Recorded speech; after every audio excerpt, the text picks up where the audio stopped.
go! Beau gosse.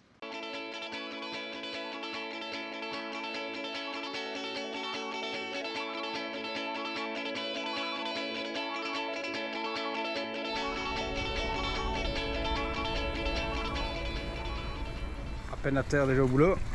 Lola nettoie les coquillages qui sont sur l'annexe. Nous, on va s'occuper de gros bébés. Il vient d'être nettoyé, il est tout propre, il est tout beau. L'anti-fouling est beaucoup moins usé que je ne pensais. J'ai un petit peu insisté à quelques endroits pour mettre une première couche d'anti-fouling. On voit le rose, donc le rose c'est l'époxy. On a mis un Nieuport. Des endroits comme ici à la proue, où on voit ça a carrément été jusqu'à l'époxy blanc, donc il faudra vraiment que je remette plusieurs couches ici. Donc j'ai reponcé un peu cette zone-ci, reponcé les zones où ça a un petit peu travaillé, tout à la ligne de flottaison. Puis on commencera tout doucement à préparer le bateau pour la saison prochaine. Il y a plein de choses à faire, on va bien s'amuser. Alors, ça déjaunit? Ouais.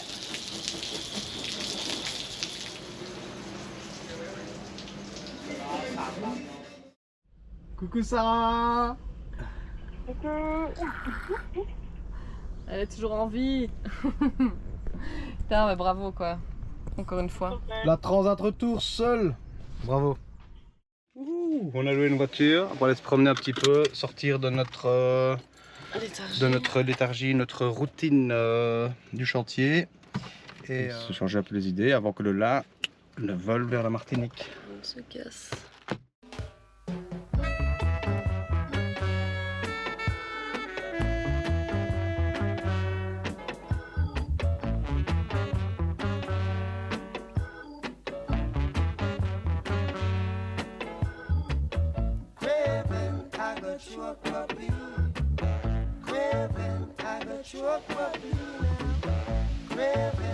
Un jour de congé et il pleut. C'est trop sombre ta forêt. Regarde ça, même les plantes sont hostiles. Il y a quoi là-dedans? King Kong?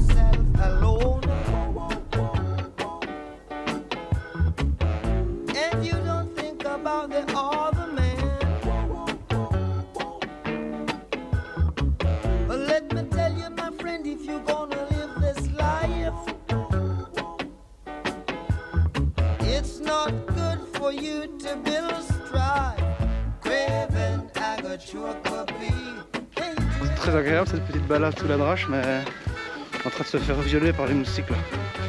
En dessous, là, c'est gratté de partout. Je déteste la nature. Je déteste ça. L'acteur qu'on regarde des films récemment. L'acteur qu'on a regardé des films? Ouais. L'acteur qu'on a regardé des films. Kevin ou Jason? Then I know the wicked must fall. I say one to can't get tea. Toi qui as peur des orages? Ça me fait pas à l'aise. Ah, dans une forêt c'est recommandé, non? Ouais. Non. That's why I On est tombé sur un arbre quoi. Ouais, par exemple. Craving, I got you a puppy now.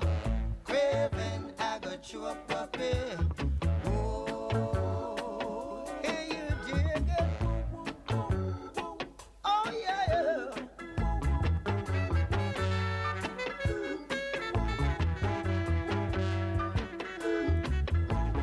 Raven dog loses bone. The craven dog will lose his bone. Rapping after something else. They'll take it for themselves alone. They don't think about the ornament. La mousson, période des pluies, il pleut pas tout le temps, mais il pleut beaucoup.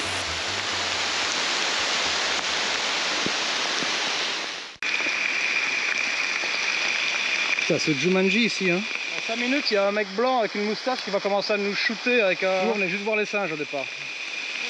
C'est le truc qu'on n'aura pas vu. Putain, le boxon la forêt.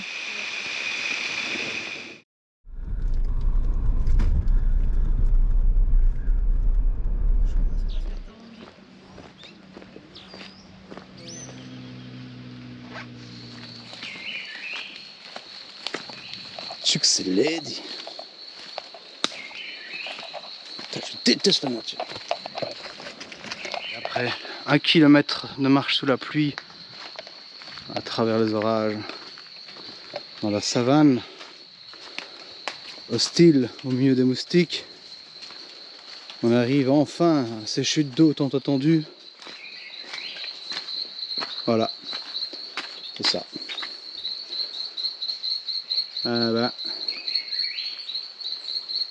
Heureusement que t'as pas pris ton maillot. Échec. Peut-être que ce passage à guet au sec aurait dû nous mettre la puce à l'oreille. Pas sympa? Si, c'est très sympa. En plus, on a des moustiques et tout pour nous accompagner. Yes! Alors voilà, j'ai rangé un petit peu le bateau. Du bord un peu plus clair. Donc tout ça, c'est tout ce qui est outillage, pièces de rechange, etc. Je vais aller retirer l'anneau de l'axe de l'hélice qui était complètement bouffé. Il a bien fait son travail. L'anode qui était sur l'axe, qui était complètement explosée. Hein. On va retirer celle-ci.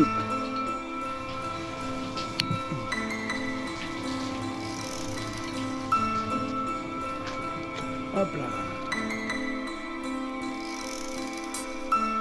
J'ai déplié la bague ici, enfin la rondelle qui bloquait cet écrou en laiton.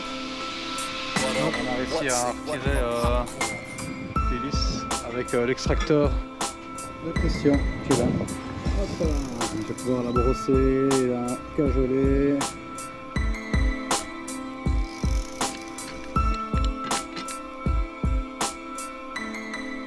Le couperin qui a aussi besoin d'un petit rafraîchissement.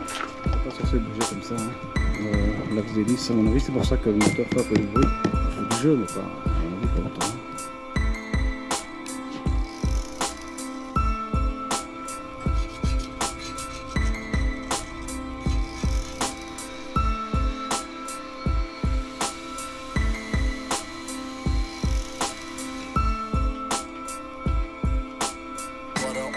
Say what the popcorn.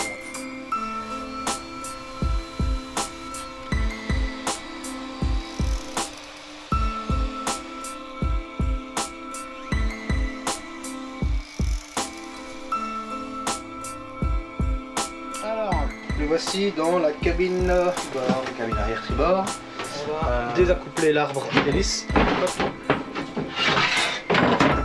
C'est une boîte de conserve. On va changer le presse-étoupe qui est ici, parce qu'il a fait son temps. On va désaccoupler l'arbre d'hélice qu'on voit ici. Le tourteau c'est ceci. J'ai déjà tiré l'hélice et puis il n'y a plus qu'à désaccoupler l'arbre et sortir l'arbre d'hélice.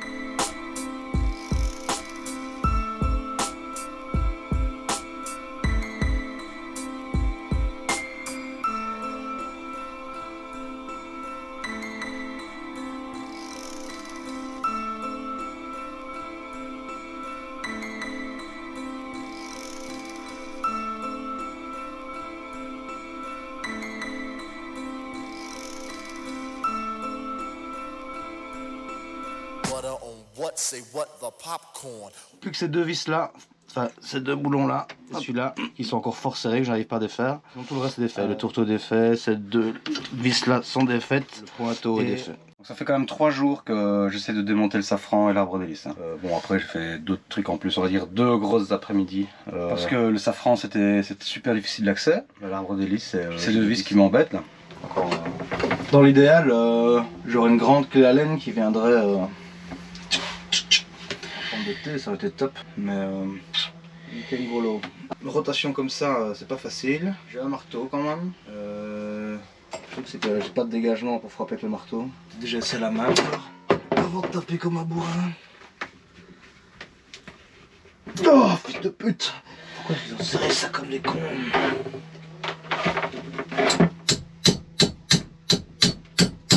Je dis toujours, quand petit marteau fonctionne pas, gros marteau peut-être fonctionner.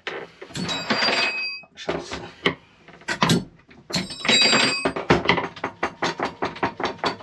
La force brute n'a pas vaincu. Je vais essayer d'utiliser mon cerveau. On est foutu. Non, ça va aller. Je vais essayer de faire autre truc. J'ai des manilles textiles que j'ai fait moi-même avec mes petites mains. Je vais essayer avec une sangle à papier. Tac, on a un anneau. Cette manie ici, elle me permet de m'accrocher à la vis du silent block. Et ça, cette manie là, elle me permet de m'accrocher correctement à la clé Allen. La sangle à cliquet. Jusqu'ici tout va bien. On voit la clé qui se tord. Peut-être lui mettre un petit coup de marteau là, pour mettre le coup de grâce. Yes, aïe. Ça fait 3 jours que j'essaie de dévisser cette vis là. Encore une victoire de connard. Je mets une manie pour que la sangle travaille bien à plat. Là on voit que je l'ai accroché, la manie ici textile est accrochée à une des vis du silent block.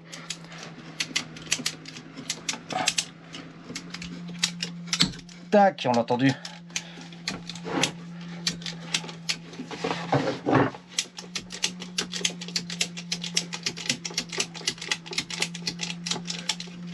Et voilà, mon arbre d'hélice est libéré, délivré. Je pensais que je ne l'aurais jamais. Maintenant, on va retirer l'arbre d'hélice.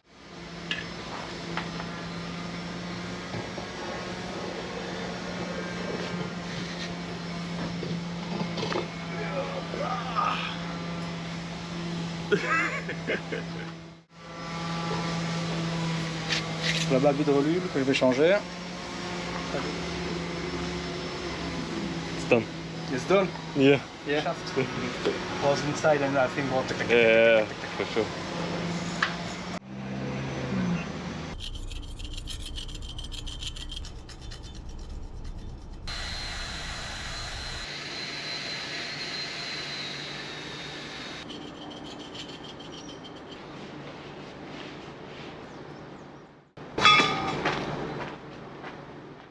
L'idée, ça va être retirer le panneau électrique du cockpit et de démonter le safran. Donc j'ai un petit peu de jeu dans le safran.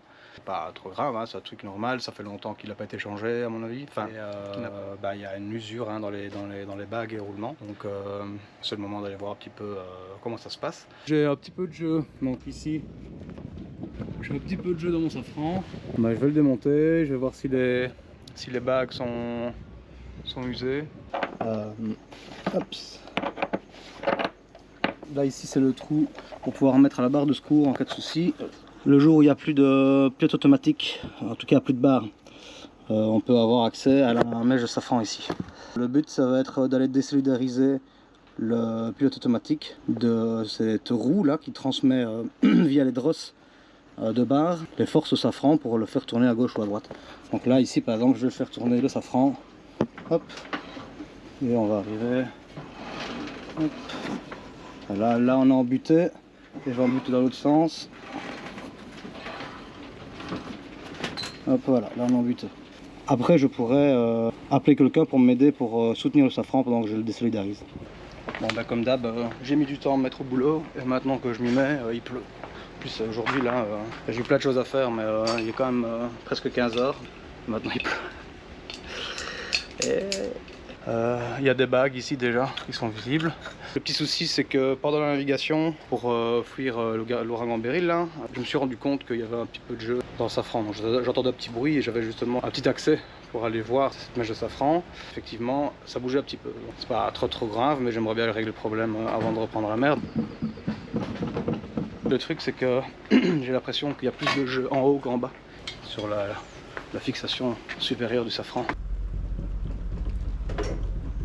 Plaque en inox là que je vais démonter, c'est le panneau électrique, ça me permettra un petit peu d'entretenir, mettre un petit peu du nettoyant en contact. On est du WD-40. J'ai réussi à avoir la plaque. Il va falloir bien nettoyer tout le sel qu'il y a là-dedans. Maintenant on peut avoir accès à la mèche de safran qui est là. Donc l'idée c'est dans un premier temps aller détacher le senseur de la barre et puis le vérin de l'autopilote. Ici on a le senseur de l'autopilote, il est en dessous là, raie marine. Ça je vais devoir le décrocher en dessous par l'intérieur. La roue qu'on voit, elle est accrochée par les drosses en inox, comme ça qui donne l'information à la barre de roue. Ici, on voit une partie du vérin. Donc là, on voit le vérin de l'autopilote qui vient directement sur la barre ici. Donc ça, il faut que je le désaccouple.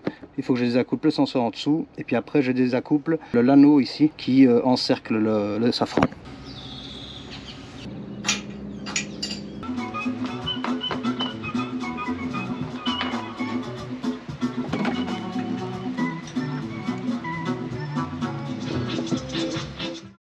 Dégouline sa mère. Je vais d'abord aller coincer correctement le safran avant de démonter ça. Et s'il est bien coincé, je pense que je peux le démonter et puis venir démonter le safran petit à petit. Oui, ça doit faire une trentaine de kilos. Donc si je retire cale par cale, il faudra aller tout seul. Allez, petit coup d'essuie, on recommence. Donc on est sur le safran. J'ai aplani un petit peu pour que ça tombe plus ou moins juste avec les bûches. Je vais les empiler pour venir faire supporter le safran sur les bois, comme ça quand je le détacherai, il ne tombera pas. C'est reparti!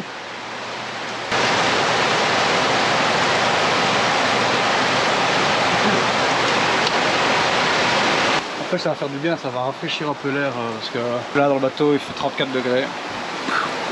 Par contre l'humidité va exploser. Donc là on était à 70 à la fin de la drache, on va voir à combien on est. De retour à la cabine arrière. Je vais aller désaccoupler le vérin du pilote automatique et son petit copain le senseur. Nous avons le vérin ici. La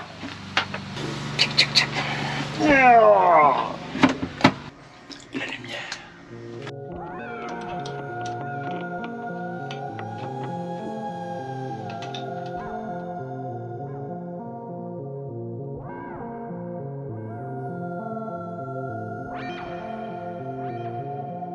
La roue qui est accrochée sur la mèche de safran, elle est en deux parties. Donc il y a une partie qui est ici et une partie qui est là.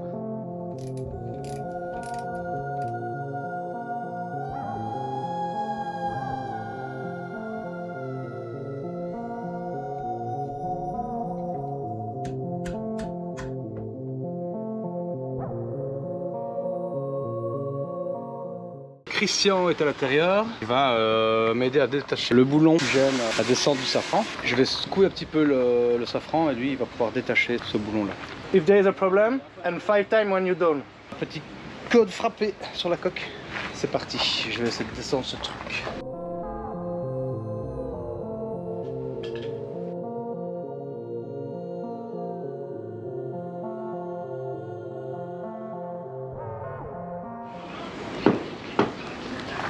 Code 2, code 2, code 2 c'est qu'un souci. Changement de plan, on va essayer par le dessus. Tell me when you're ready. Okay. Okay. Yeah, okay.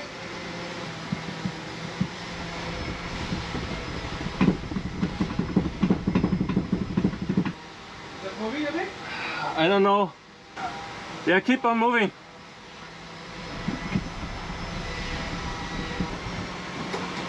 It's out. Good? Yeah. My hand is out. You can do what you want.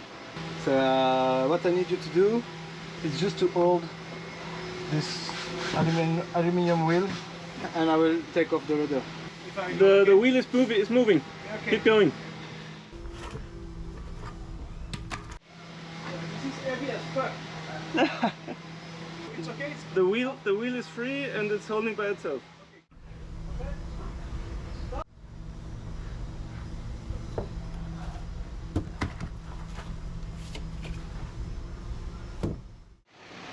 So we did almost.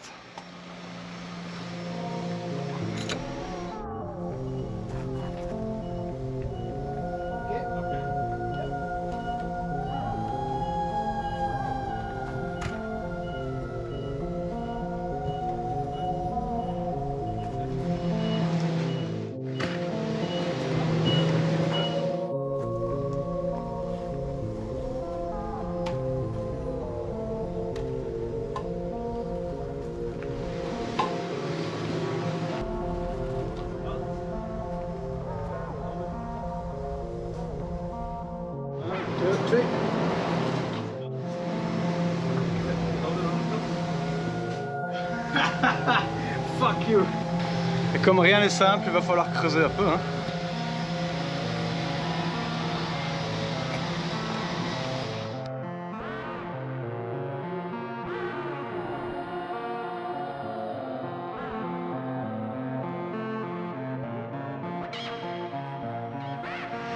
Et voilà, le safran est déposé. Hop. On voit bien les deux bagues à changer.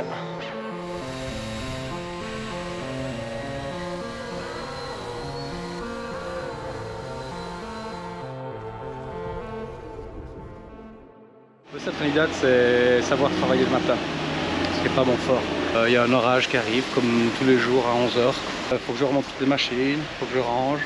Ça prend du temps, ça m'a fait pas avancer. Et voilà, midi pile. La pluie est au rendez-vous. Ça pousse les moustiques, c'est vraiment top l'enfer. Pour être vraiment efficace, faudrait que je me lève à 5h30, 6h et que je me mette à 7. J'ai vraiment trop la flemme là, c'est pas possible. Le soir, c'est le moment où il fait un peu plus frais, c'est le moment où on a envie de profiter un petit peu de la journée. La journée, on crève de chaud, on n'arrive pas à avancer vraiment très bien parce que déjà il drache sa mère et puis on n'a pas envie. Pas envie du tout. Quand je dis qu'il pleut, c'est comme ça tous les jours.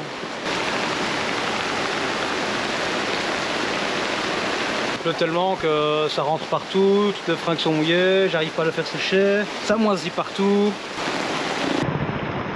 Parce que des fois il pleut la nuit aussi, donc là ça peut commencer à 11 h et puis pleuvoir jusqu'au lendemain là, à grosses gouttes. Bon, ça fait beaucoup de... mais quand même quoi. Plein le fion quoi, plein le cul. Bon allez, ça s'est calmé, on y retourne, on perd pas de temps.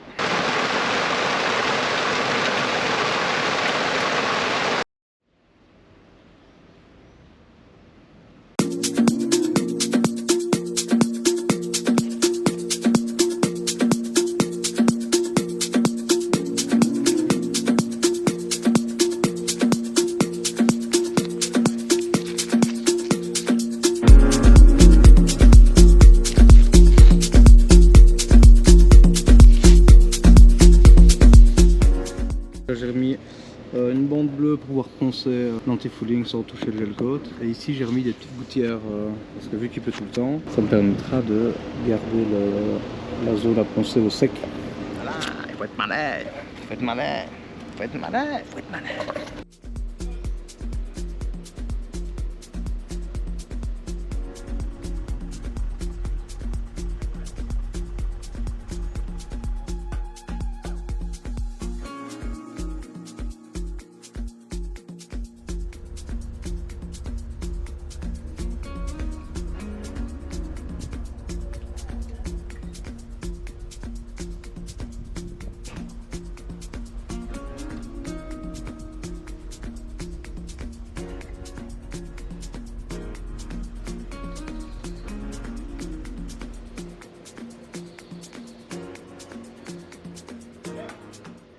On est samedi, j'aime bien le samedi parce qu'il y a moins d'animation, plus calme, donc je peux faire plus de bruit pour casser ce calme là, ça fait du bien. Aujourd'hui, le but ça va être de finir de poncer les grosses zones. Putain, j'ai la flemme, hein. J'ai vraiment pas envie de mettre ce truc transparent là. Il fait 30 degrés à l'ombre, 32 degrés à l'ombre, 80-90% d'humidité. Ce truc là c'est étanche quoi. Quand je travaille avec les mains vers le haut, quand je baisse les mains, ça coule à travers les manches quoi. C'est vraiment déconné. Quand je te dis que j'ai pas envie de mettre ça, le principal c'est d'avoir l'équipement vraiment jusqu'au bout.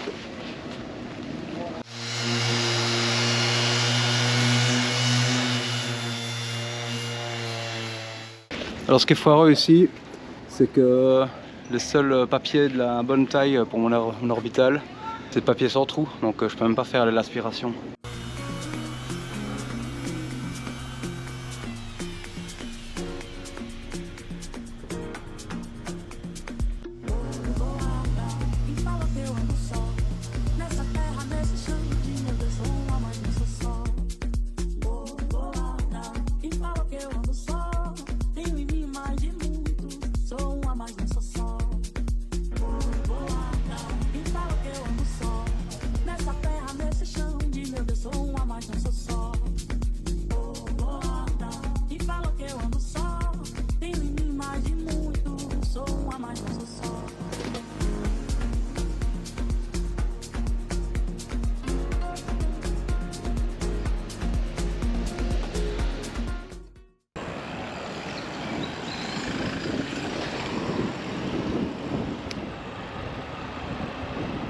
Voilà, je vais aller me taper un petit peu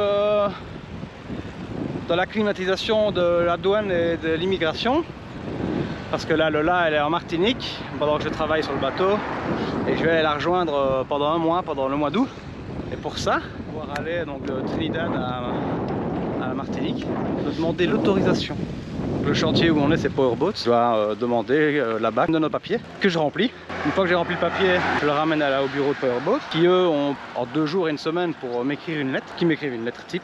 Ils me la donnent en, je crois qu'il y a genre 2 pages de lettres en 3 exemplaires, plus encore une autre lettre pour les douanes. Et je dois imprimer un papier avec les vols, mon vol quoi.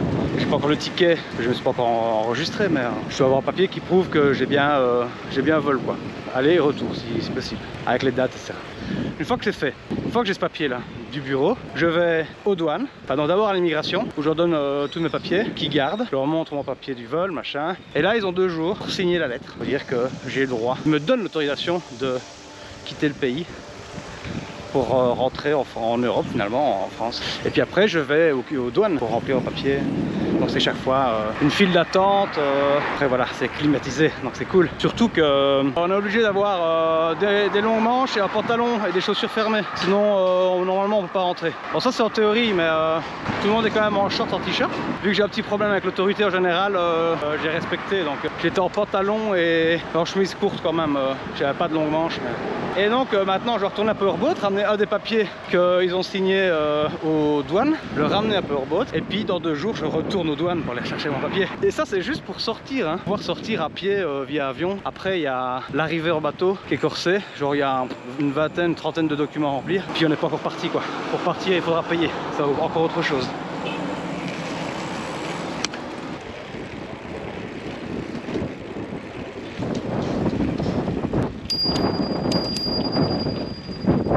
Hello, hello. Et voilà, avec Christian, on va retirer nos voiles. Donc on va commencer par la grand voile et puis par le génois.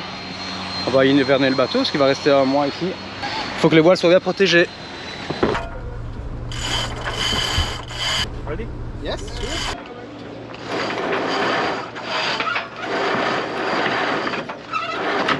Okay. You can take a bit the red one is in here. Okay, perfect. It's off. Okay, wait. Okay.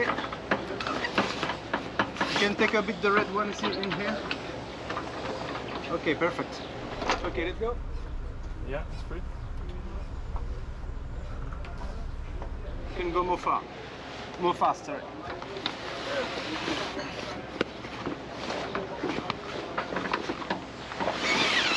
Do they open here?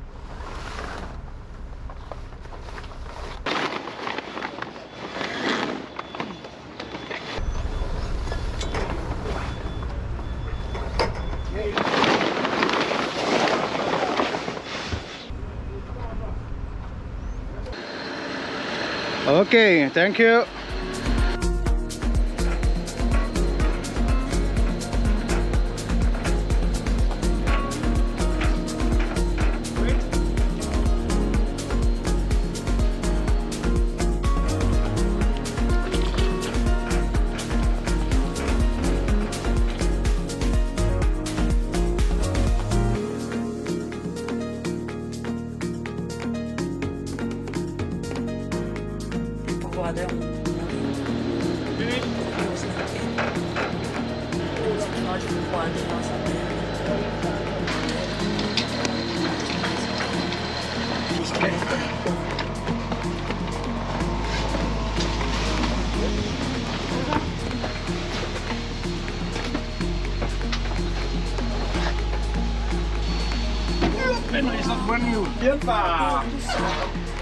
Un des identificateurs.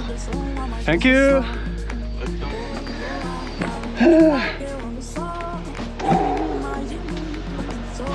Ça sert à rien ce que je fais.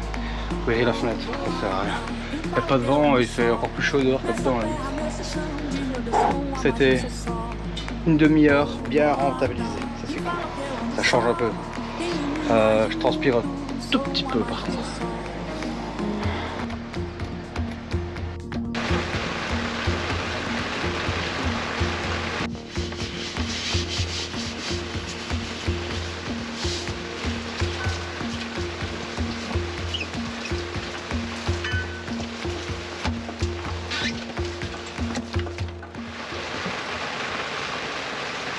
Le là est parti en Martinique pour faire un remplacement de 2 mois. Ça va permettre de mettre un peu de beurre dans les épinards. Moi, ça va me permettre de travailler sur le bateau pendant ce temps-là. Comme ça, elle ne se tape pas tout le chantier. Demain, je pars la rejoindre pour 1 mois. Je suis en train d'hiverner le bateau pour 1 mois. Le soleil peut être fort, donc ça peut cramer les voiles, des trucs comme ça. Ce que je vais faire, c'est nettoyer le bateau, l'intérieur, l'extérieur, quand il aura draché, parce que là, ça va commencer.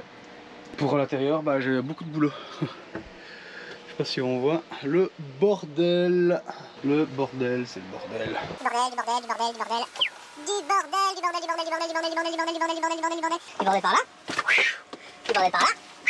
Du bordel sur mon lit. Et du bordel ici. Quand je dis qu'il fait chaud, c'est que je coule les coudes, quoi. Un petit peu, quoi. Je coule les coudes, c'est déconné, quoi. 30 degrés avec plus de 80% d'humidité. Hein.